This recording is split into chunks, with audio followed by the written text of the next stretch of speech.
Before diving into the tale of the rebellious angel who defied God, we need to ask a very simple question. Where does the name Lucifer actually come from? Because surprisingly, the name Lucifer is not originally in the Hebrew Bible. It appears only much later, and in a very unexpected way. Let's go back to one of the most misunderstood verses in the entire Bible, Isaiah 14:12. In the original Hebrew, the verse reads, "How you have fallen from heaven, Halal ben Shakar."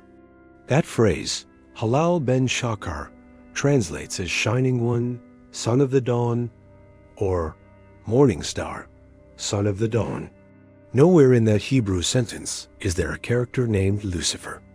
In fact, it is not even talking about the devil, at least not originally. So where does the word Lucifer come from? It comes from the Latin translation of the Bible. In the 4th century, a man named Jerome translated the Hebrew and Greek scriptures into Latin.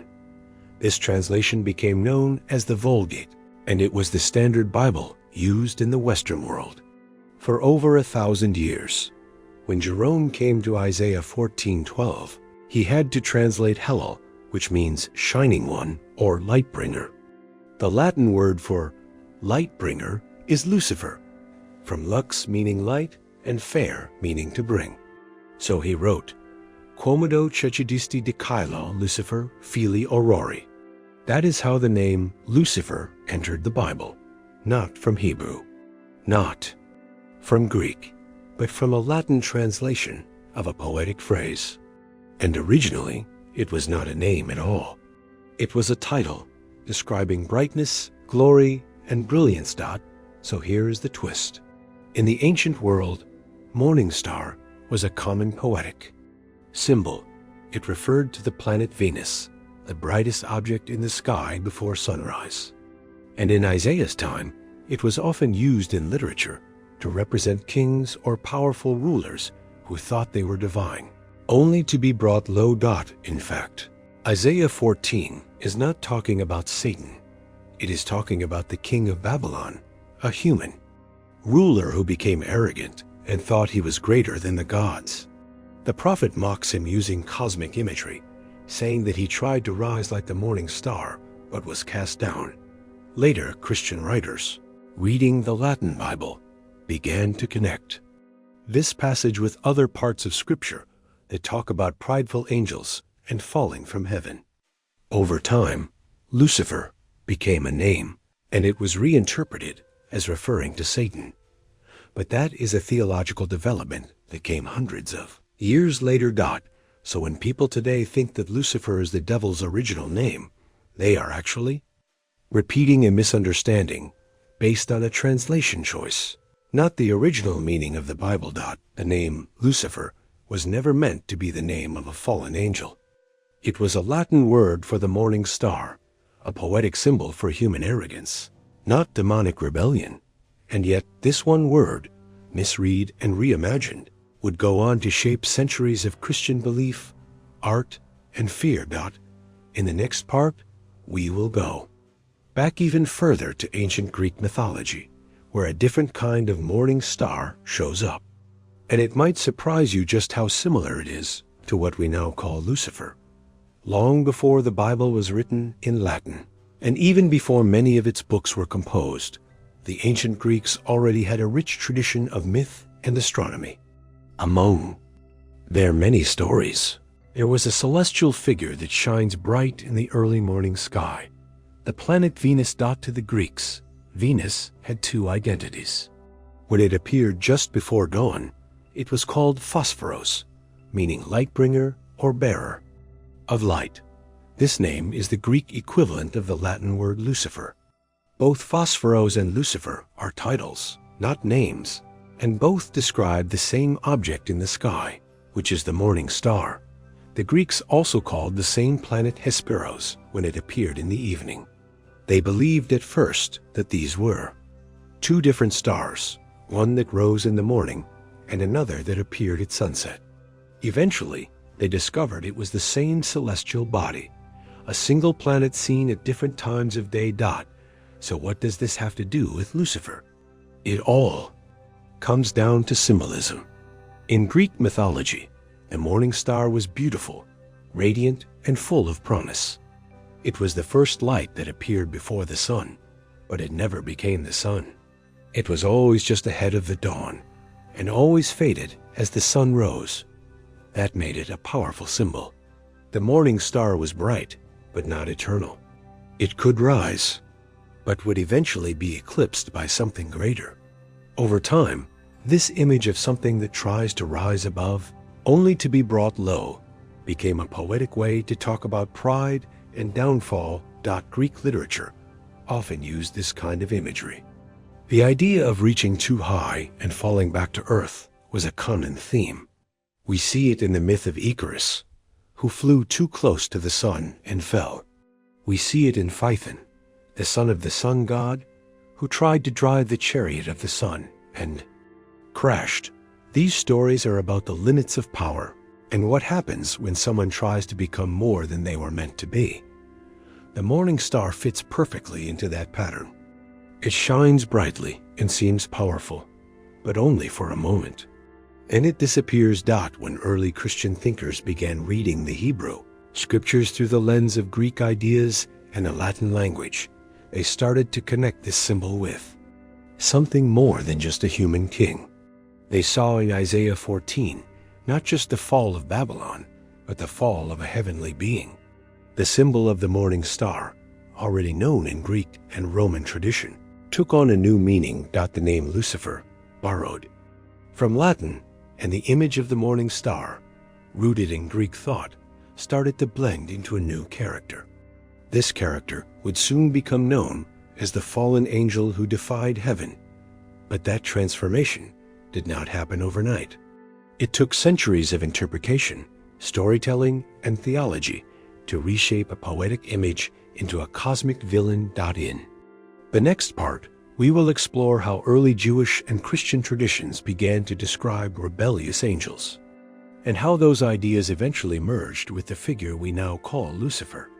Up to this point, we have seen that the name Lucifer comes from Latin, not Hebrew, and that the morning star image was used in both biblical poetry and Greek mythology to symbolize pride and downfall. But how did this poetic symbol become associated with a fallen angel? To understand that, we need to look at the evolution of ideas in ancient Jewish and Christian writings. In the earliest parts of the Hebrew Bible, there is no story about angels rebelling against God. The angels are mostly seen as messengers, doing what God commands. There is no Satan with horns or wings, and certainly no Lucifer falling from the sky. But over time, Jewish thinkers began to develop new interpretations. One of the key moments in this shift is found in the story of the Watchers, which appears in the Book of Enoch, a Jewish text written between the 3rd and 1st centuries BCE. Although not part of the official Hebrew Bible, this book was highly influential, especially among early Christians.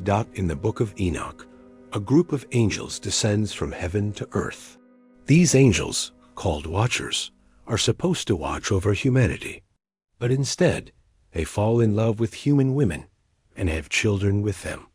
These children become giants, called Nephilim, who bring violence and chaos to the world. As a result, God punishes the Watchers by casting them into darkness. This is one of the first stories in Jewish tradition where angels rebel and are punished for their actions. It is not about Lucifer by name, but it sets the stage for later ideas. A heavenly being chooses pride, desire, or independence and ends up being cast down. Another important step comes from a different book, Genesis, where a mysterious serpent tempts Eve in the Garden of Eden. This serpent is not called Satan in the text, but later Christian readers began to associate it with the devil. They saw the serpent as a symbol of rebellion, trickery, and evil. Over time, this figure became linked with the idea of a fallen angel. By the time we reach the New Testament, the idea of Satan begins to take a clearer shape. In the Gospel of Luke, Jesus says, "I saw Satan fall like lightning from heaven." This sounds similar to the language used in Isaiah 14, and readers began to connect the two. If Satan fell from heaven and the morning star fell in Isaiah, perhaps they were the same being. The book of Revelation, the final book of the Christian Bible, describes a great war in heaven. In this battle, a dragon fights against the archangel Michael. The dragon, called that ancient serpent, is cast down to earth along with his angels. Again, this is seen as a symbol of a cosmic rebellion. Although the name Lucifer is not used, the image of a proud being falling from heaven is reinforced. Over the centuries, these different stories began to merge. The Watchers from Enoch, the serpent from Genesis, the morning star from Isaiah, and the dragon from Revelation were all brought together into a single narrative. Christian tradition eventually identified this figure as Lucifer, the highest angel who defied God and was cast out of heaven. It is important to remember that this fusion of stories did not happen all at once. It developed slowly across centuries of interpretation, commentary, and preaching. What began as separate symbols and characters were eventually combined into the figure of the devil that many people recognize today. In the next part, we will see how this new image of Lucifer was shaped by Christian writers in the early centuries of the church, and how it became a central part of theology, imagination, and art. By the early centuries of the Christian era, a powerful transformation had taken place. Different stories about fallen angels, rebellious spirits, and proud rulers had all begun to merge. The result was the creation of one of the most important and terrifying characters in Christian imagination, Lucifer, the fallen angel who became Satan. This transformation did not come directly from the Bible alone. It was shaped by Christian theologians, especially during the first few centuries after Jesus. These thinkers were influenced by both Greek philosophy and Jewish apocalyptic writings, and they played a major role in turning symbolic passages into a unified spiritual narrative. One of the most influential voices in this process was Origen of Alexandria, a Christian scholar from the 3rd century. Origen believed that all souls were originally created good. He taught that one soul, more brilliant than all others, turned away from God by an act of free will. This soul, once the highest of the angels, fell and became the devil. While Origen did not use the name Lucifer directly, his ideas laid the groundwork for identifying the devil as a fallen heavenly being. Later, in the 4th century, Saint Jerome, the translator of the Latin Vulgate Bible, used the word Lucifer to describe the fallen figure in Isaiah 14, although he may have intended it simply as a poetic translation of morning star. Christian readers began to treat it as the personal name of the devil. From this point onward, the name Lucifer started to take on a new identity, distinct from Satan, but deeply connected. Another major figure in this development was St. Augustine, one of the most influential theologians in Western Christianity. Augustine strongly emphasized the idea of original sin in the spiritual battle between good and evil. He helped shape the idea of the devil as a personal, intelligent, and malicious being who leads humanity into sin. Augustine, like others, read Isaiah 14, Luke 10, and Revelation 12 together, seeing a unified story of pride, rebellion, and divine punishment. As Christian theology became more organized, church leaders began to describe Lucifer as a perfect angel who had lived in heaven, close to God, before being cast down because of his pride. This story became especially important in explaining the origin of evil. If God created everything good, then where did evil come from? The story of Lucifer provided a powerful answer. Evil entered the world through pride, through a created being who tried to rise above his place and challenge the order of heaven. By the Middle Ages, this idea of Lucifer as the original rebel had become deeply rooted in both theology and art. Writers, painters, and poets all helped shape and spread the image. Perhaps the most famous example is found in Dante Alighieri's Inferno, written in the 14th century. In this epic poem, Dante describes Lucifer as a giant, frozen in the center of hell, with 3 faces and 6 wings. He is not a fiery ruler, but a fallen being, trapped in the ice of his own sin. Another key influence came from John Milton's Paradise Lost, published in the 17th century. In this work, Lucifer is portrayed as a tragic figure, a proud and powerful angel who says, "Better to reign in hell than serve in heaven." Milton's version of Lucifer is complex, poetic, and defiant. It had a huge impact on later literature and helped solidify the popular image of Lucifer as both villain and anti-hero. By this point, the figure of Lucifer had become more than just a symbol. He was now a full character with a backstory, emotions, motives, and a tragic fall. He represented not just evil, but the dangers of ambition, pride, and rebellion against divine order. In the final part, we will explore how this version of Lucifer continues to influence culture today and how the ancient roots of his story are still hidden beneath the surface of modern beliefs. Today, the name Lucifer is instantly recognizable. Whether in religious sermons, television shows, heavy metal music, or fantasy novels, the image of a proud angel cast out of heaven remains powerful. But what many people do not realize is how deeply this figure has changed over time, and how far it has drifted from its original sources. The modern image of Lucifer is a product of many layers. At its core is a poetic phrase from Isaiah, written to mock a Babylonian king. Around that grew the mythological symbolism of the morning star, shaped by Greek ideas of beauty, ambition, and tragic failure. Then came Jewish stories of rebellious angels, Christian theology about pride and sin, and centuries of artistic imagination. In popular culture, Lucifer has taken on new roles. He is no longer just the enemy of God. He is sometimes portrayed as a misunderstood figure, a tragic hero, or even a charming rebel. Shows like Lucifer on Netflix reimagine him as a witty, troubled anti-hero who questions divine justice and seeks redemption.